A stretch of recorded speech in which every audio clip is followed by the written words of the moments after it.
Episode 6 की शुरुआत में जिम और तबीता अपने घर पर थे। तब जिम ने देखा कि तबीता अभी भी देर रात तक जाग रही थी। तब जिम कहता है कि सो जाओ तबीता। तब तबीता कहती है कि मुझे काफी बुरे सपने आ रहे हैं और मैं इस बारे में कुछ बताना नहीं चाहती, जिसमें मुझे बाहर जाकर कुछ ना कुछ तो जरूर करना चाहिए था। तब जिम कहता है कि तुम जो कर सकती थी वो तुमने ट्राई किया। तब तबीता कहती है कि मुझे ऐसा नहीं लगता, क्योंकि तुम इतने वक्त पर यहीं पर थे जिसमें तुम सिर्फ मुझे अच्छा फील कराने के लिए ये बोल रहे हो। तब जिम कहता है कि तो फिर मैं क्या करूं। तब तबीता कहती है कि सच बोलो। तब जिम कहता है कि मैं तुम्हारे दिमाग को पढ़ नहीं सकता, जिसमें मैंने तुम्हारे जाने के बाद बच्चों को संभाला था। तब तबीता कहती है कि मैं कोई वेकेशन पर नहीं गई थी जिसमें मैंने तुमसे इस बारे में पूछा था। तब जिम कहता है कि हम दोनों को ये साथ में करना चाहिए था, लेकिन तुम्हें ये सब अकेले ही करना था। साथ ही डाइवोर्स का भी रास्ता तुम्हारा ही था, जिससे तुम इन सभी चीजों को पीछे छोड़कर भाग सको। साथ ही थॉमस के मरने के बाद हमारा परिवार टूट चुका था। तब तबीता कहती है कि अच्छा, फिर तो तुमने भी सब सही किया होगा, जिसमें तुम डेली घर से काम पर निकल जाते थे। तब मैंने जूली और इथान को रोते हुए देखा था। साथ ही मुझे थॉमस के खिलौने भी दिखते थे, जिसमें तुम सिर्फ 2 दिनों में बच्चों को संभाल कर भड़क रहे हो। वहीं पर उन लोगों को बाहर से मॉन्स्टर्स की आवाज आई। तब जिम वहां से भड़क कर नीचे चला गया। अगले दिन तबीता घर पर बैठी थी। तब उसे आकर जूली मिली और वो पूछती है कि डैड कहाँ पर है। तब तबीता कहती है कि वो तालाब के पास सब्जी लेने गए हैं, जिसमें वो कल तक आ जाएंगे। तब जूली पूछती है कि क्या वो कल रात के झगड़े के लिए गए हैं। तब तबीता कहती है कि सॉरी, मुझे नहीं पता था कि तुमने हमारी बातें सुनी होगी। तब जूली कहती है कि कोई बात नहीं, जिसमें तुम लोग पहले भी झगड़ते रहते थे, हमने ये देखा था और अब चीजें फिर से नॉर्मल होती जा रही है। फिर जूली वहां से निकली। तब तक जेड बॉयड को लेकर उसकी बार में सभी थियरीज दिखाने लगा, जिसमें वो कहता है कि तबीता पेड़ से लाइट हाउस के पास पहुंची और फिर वो डायरेक्ट मेन शहर में पहुंची, जिसमें ये चीजें इम्पॉसिबल है। लेकिन अगर अंदर कोई क्वांटम इवेंट हुई होगी जिसमें वॉर्म होल के चलते वो दूसरी जगह पर पहुंच सकती है, और ये दोनों जगह में कोई भी वॉर्म होल या फिर डायमेंशनल रिफ्ट जरूर होगा। तब बॉयड कहता है कि जेड, मुझे लगा कि तुम कुछ इंपॉर्टेंट बताओगे। तब जेड कहता है कि ये चीजें काफी इंपॉर्टेंट है, जिसमें मुझे लग रहा है कि ये चीज तुम समझ नहीं रहे हो, लेकिन ये जगह के हर एक चीज के कुछ ना कुछ मतलब जरूर होंगे।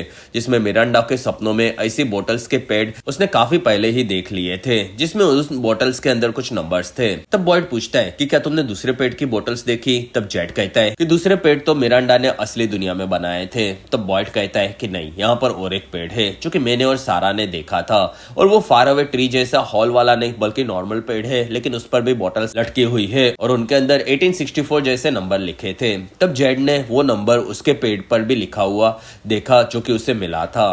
तब जेड कहता है कि वो दूसरा पेड़ कहाँ पर है। दूसरी तरफ हेनरी कॉलोनी हाउस के सामान को देख रहा था। तब वहां पर विक्टर आया, जिसमें हेनरी कहता है कि मैं तुम्हें ढूंढते हुए यहाँ पर पहुंचा और मैंने ऐसे खिलौने काफी वक्त से नहीं देखे। तब विक्टर कहता है कि मिसेस डेविस का था, जो कि अपने बच्चों को लेकर आई थी, जो कि काफी बीमार थे, और फिर वो लोग यहाँ पर फंस गए और उनके बच्चे बीमारी के चलते मारे गए, और फिर वो भी थोड़े वक्त के बाद यहीं पर मारे गए थे, और विक्टर ने वहां से अपना काम का सामान लिया। तब हेनरी कहता है कि क्या तुम मुझे इस जगह को दिखा सकते हो। तब विक्टर कहता है कि नहीं, मैं एक इंपॉर्टेंट काम के लिए जा रहा हूँ। तब हेनरी कहता है कि मैं भी तुम्हारे साथ चलूंगा। तब विक्टर कहता है कि नहीं, वो जगह काफी खतरनाक होगी, लेकिन आप मुझे वहां तक छोड़ने के लिए आ सकते हो, जिसमें आप पर खतरा फिर से मैं नहीं आने देना चाहता।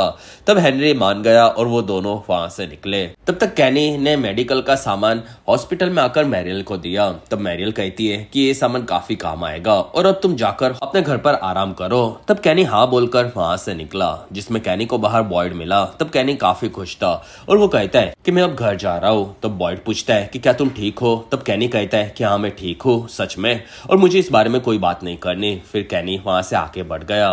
तब बॉयड वहां से हॉस्पिटल में आया, जिसमें अंदर रैंडल अभी भी थोड़ा सा तड़प रहा था, और बॉयड उसकी इस हालत के लिए खुद को जिम्मेदार समझकर दुखी हुआ। फिर बॉयड ने रैंडल के लिए प्रार्थना की और वो वहां से निकला। तब उसे क्रिस्टी मिली और वो कहती है कि तुम्हें अब थोड़ा सा शांत होना चाहिए, जिसमें रैंडल अब ठीक हो रहा है। तब बॉयड कहता है कि हाँ, सिर्फ मैं उसे देखने ही आया था। तब क्रिस्टी कहती है कि उस एम्बुलेंस में हमें अल्ट्रासाउंड मशीन मिला है, तो तुम फातिमा को लेकर आओ, जिससे हम लोग तुम्हारे पोते को देख सकते हैं। तब बॉयड ये सुनकर खुश हुआ और वो कहता है कि रैंडल को मत बताना कि मैं यहाँ पर आया था, जिसमें मैं फातिमा को लेकर आता हूँ। फिर वो वहां से निकला। तब तक फातिमा ने एलिस को सब सच बता दिया था और एलिस काफी परेशान था, और वो कहता है कि हमें इस बारे में क्रिस्टी से बात करनी होगी। तब फातिमा कहती है कि नहीं, क्योंकि ये नॉर्मल नहीं है, जिसमें मैं नहीं चाहती कि सभी लोग मुझे तुम्हारी तरह डर की नजरों से देखे। तब एलिस कहता है कि नहीं, ऐसा नहीं है, जिसमें मैं तुमसे नहीं डरता, जिसमें मैं सिर्फ तुम्हारी मदद करना चाहता हूँ। वहीं पर बाहर से बॉयड आया था। तब एलिस कहता है कि 1 मिनट रुको डैड। फिर वो फातिमा को कहता है कि मैं भी तुम्हारी तरह काफी डरा हुआ हूँ, लेकिन हम लोग ये अकेले नहीं कर सकते। तब फातिमा मान गई और एलिस ने डोर खोला और बॉयड उन दोनों को देखकर समझ गया कि कुछ तो गड़बड़ है, जिसमें वो पूछता है कि तुम दोनों को क्या हुआ है। तब एलिस कहता है कि डैड अंदर आ जाओ, जिसमें बॉयड वहां से कमरे में चला गया।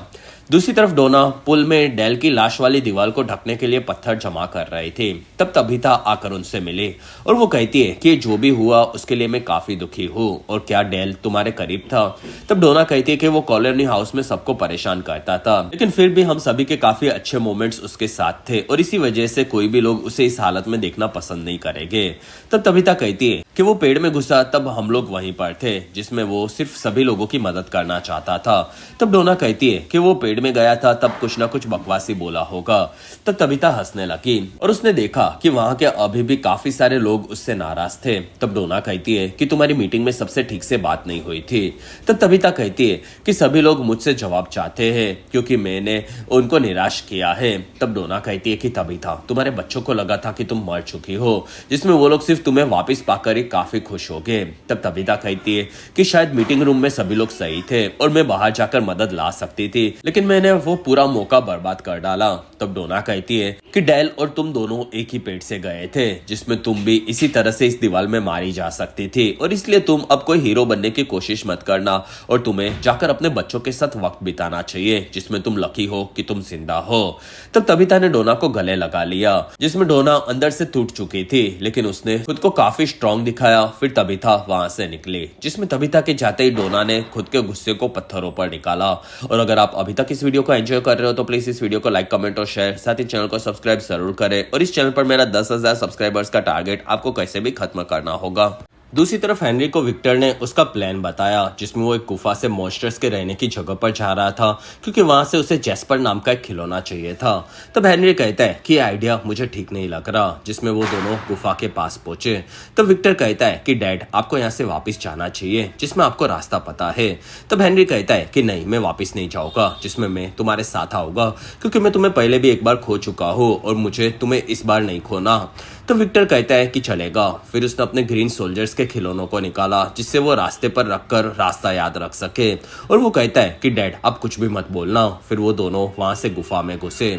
दूसरी तरफ एलिस और फातिमा ने बॉयड को सभी चीजें बता दी, जिसमें फातिमा को सड़े हुए खाने की लत लग चुकी थी, और एलिस कहता है कि ये शायद इस जगह के चलते हो रहा होगा, लेकिन हमारा बेबी शायद सेफ रहेगा।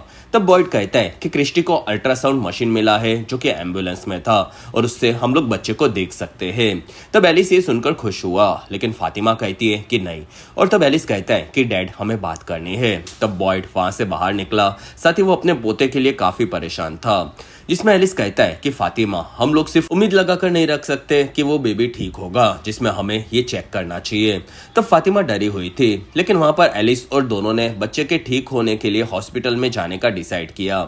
दूसरी तरफ रैंडल अब शांत हो चुका था। वहीं पर मैरियल आकर उसे कहती है कि मुझे तुम्हारी बैंडेजेस को चेंज करनी है। तब रैंडल कहता है कि नहीं, मुझे नहीं करनी। तब मैरियल कहती है कि उससे तुम्हारे घावों को इन्फेक्शन हो सकता है। तब रैंडल मान गया और मैरियल ने रैंडल को बिठाकर उसके बैंडेजेस को निकाले, जिसमें उसके घाव अभी भी काफी गहरे थे। तब मैरियल कहती है कि उस पर इन्फेक्शन तो नहीं हुआ है। तब रैंडल कहता है कि मुझे मेरा चेहरा देखना है, और वहीं पर मैरियल ने उसे आईना दिया, और रैंडल ने खुद को पहली बार इस हादसे के बाद देखा था, जिसमें वो खुद का चेहरा देखकर काफी भड़क गया।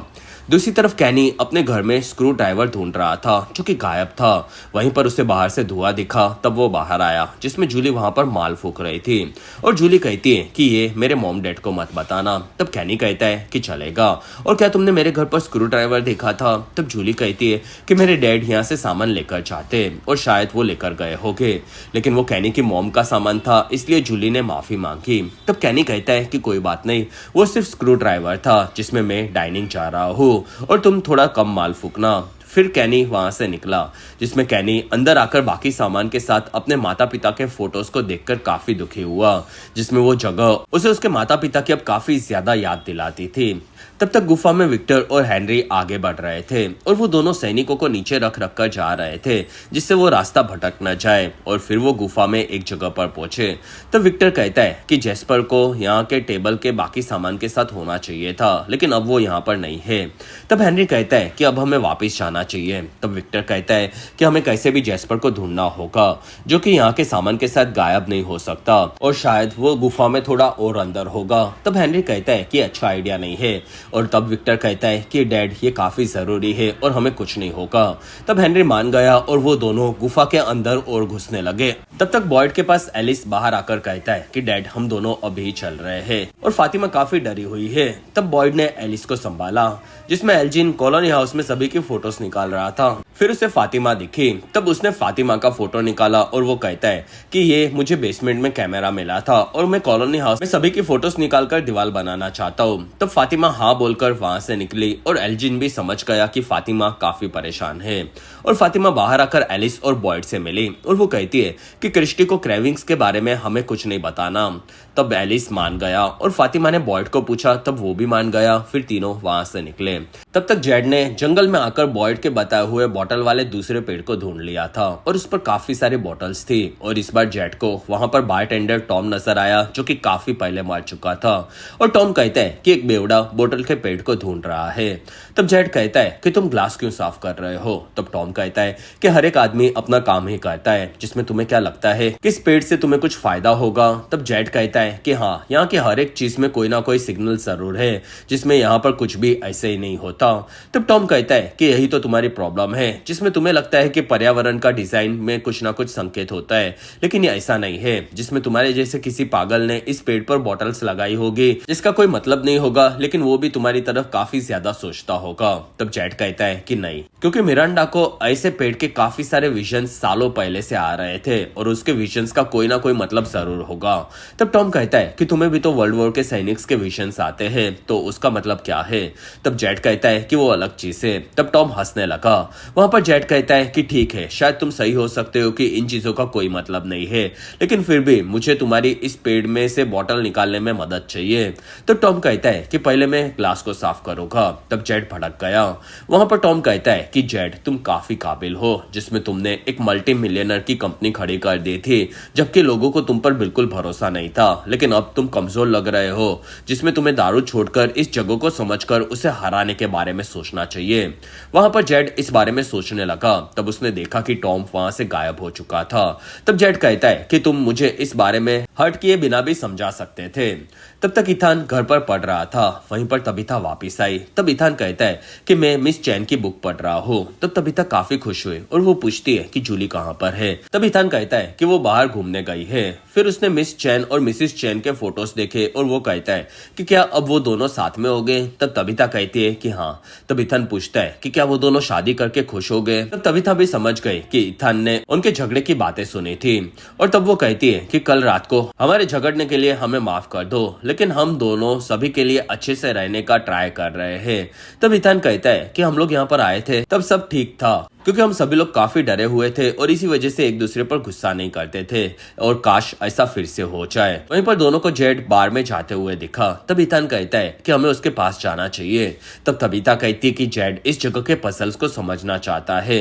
वहीं पर तबीता को ऊपर से आवाज आई। तब तबीता ने ऊपर आकर देखा, जिसमें तबीता को वहां से फिर से व्हाइट बच्चे नजर आए और वो सभी बोल रहे थे अगुने, जिसमें वो सभी तबीता के पास आ रहे थे। तब तबीता कहती है कि मैंने तुम्हारी मदद करने का पूरा ट्राई किया था, लेकिन फिर भी वो तबीता के पास आ रहे थे और तब तबीता काफी डर गई। लेकिन वहीं पर इथान ने आकर तबीता को बुलाया, जिसमें तबीता ने देखा कि वहां से सभी बच्चे गायब हो चुके थे। तब वो वहां से इथान के साथ जेड के पास जाने के लिए निकली। दूसरी तरफ डोना ने डेल वाली दीवार को पत्थरों से ढक दिया था। तब वहां पर कैनी आकर उससे मिला और डोना कहती है कि ये ठीक से बना है। तब कैनी कहता है कि डेल के लिए तो यही ठीक होगा, क्योंकि उसके पास कोई और रास्ता नहीं था। तब डोना कहती है कि हाँ, और तुम्हें यहाँ पर नहीं होना चाहिए, क्योंकि तुमने काफी कुछ सहा है। तब कैनी कहता है कि क्या कॉलोनी हाउस में मेरे लिए रहने के लिए जगह होगी, जिसमें मॉम के जाने के बाद हमारा घर मुझे घर नहीं लग रहा, क्योंकि वहां पर अब मेरा परिवार नहीं रहता। तब डोना कहती है कि तुम हमेशा कॉलोनी हाउस में आकर कभी भी रह सकते हो। तब कैनी पूछता है कि क्या वहां पर आज भी तुम ऑर्जी पार्टीज रखती हो। तब डोना हंसने लगी और वो कहती है कि मैं मना कर दूं उसके पहले यहाँ से निकल जाओ। तब कैनी थैंक यू बोलकर वहां से निकला। दूसरी तरफ जेड दोनों पेट के बोतल्स के नंबर्स की लिस्ट बना रहा था। तब वहां पर तबीथा और इथान आए। तब तबीथा कहती कि जेड इथान तुम्हारी मदद करना चाहता है और जेड इथान को देखकर काफी खुश हुआ क्योंकि वो उसकी मदद करने आया था। और जेड कहता है कि मुझे अब काफी इंटरेस्टिंग पजल मिला है जिसमें यहाँ पर 2 बोतल्स वाले पेट थे। तब ये सुनकर तबीथा चौंक गई और जेड कहता है कि उन दोनों के काफी सारे नंबर्स सेम है और उन दोनों नंबर्स को मैंने देखा है जिसमें ये नंबर्स के बारे में हमें जानना होगा क्योंकि उन नंबर्स के अंदर कोई राज जरूर होगा जो कि हमें पता होना चाहिए। और इथान क्या तुम मेरी मदद करोगे। तब इथान कहता है कि हाँ और वो तीनों खुश हुए। दूसरी तरफ मैरियल ने रैंडल को दवाई और बाकी सामान दिया और रैंडल कहता है कि ठीक है मैं अब यहाँ से निकलता हूँ। तब मैरियल कहती है कि हाँ तुम जा सकते हो। तब रैंडल कहता है कि क्या तुम ठीक हो। तब मैरियल कहती है कि निकी के मरने के बाद मैं काफी दुखी हूँ। तब रैंडल कहता है कि नहीं हमारे साथ जो हादसे हुए थे उसके बारे में मैं पूछ रहा हूँ जिसमें हम दोनों को सेम चीजें दिखती थी और उसके बाद तुम कैसे ठीक हो सकती हो। तब मैरियल कहती है कि शायद वो सब हमारा भ्रम था। तब रैंडल कहता है कि ये चीजें सिर्फ तुम ही कह सकती हो क्योंकि रात को जब मैं सोता हूँ तब मैं भी खुद को यही कहता हूँ लेकिन अंदर से कहीं ना कहीं मुझे भी पता है कि इस जगह पर कुछ भी ठीक नहीं हो सकता, खास करके उस बस में जिसमें उस जगह पर सोना काफी डरावना है। तब मैरियल कहती है कि तुम चाहो तो यहाँ पर आकर रह सकते हो जिसमें तुम अपना सामान लेकर यहाँ पर आ जाओ क्योंकि तुम्हें अकेले रहने की जरूरत नहीं है। तब रैंडल मान गया। दूसरी तरफ विक्टर और हेनरी आगे बढ़ रहे थे। फिर विक्टर ने एक जगह पर अपने सैनिक को रखा लेकिन अब उसके सैनिक खत्म होने वाले थे। लेकिन थोड़े से अंदर जाने पर विक्टर को एक टेबल दिखा जिसमें विक्टर हेनरी को लेकर उसके पास आया। वहां पर घड़ी, टेबल और बाकी सामान के साथ जेस्पर भी था। साथ ही वहां पर एक मॉन्स्टर भी सोया था। तब विक्टर ने आकर जेस्पर को चेक किया और उसे अपने बैग में भर डाला जिसमें हेनरी को वहां पर मिरांडा का बैग दिखा। तब वो उसे देखकर चौंक गया और उसकी आवाज के चलते वहां पर मॉन्स्टर्स जागने लगे थे। तब दोनों काफी डर गए और फिर वहां पर एक दूसरी मॉन्स्टर कहती है कि विक्टर तुम बार बार यहाँ पर ऐसे ही आते रहोगे तो हम लोग तुम्हें पकड़कर यहीं पर रख देंगे। तब दोनों मॉन्स्टर को देखकर वहां से भागे जिसमें दोनों काफी तेजी से गुफा से निकलने लगे।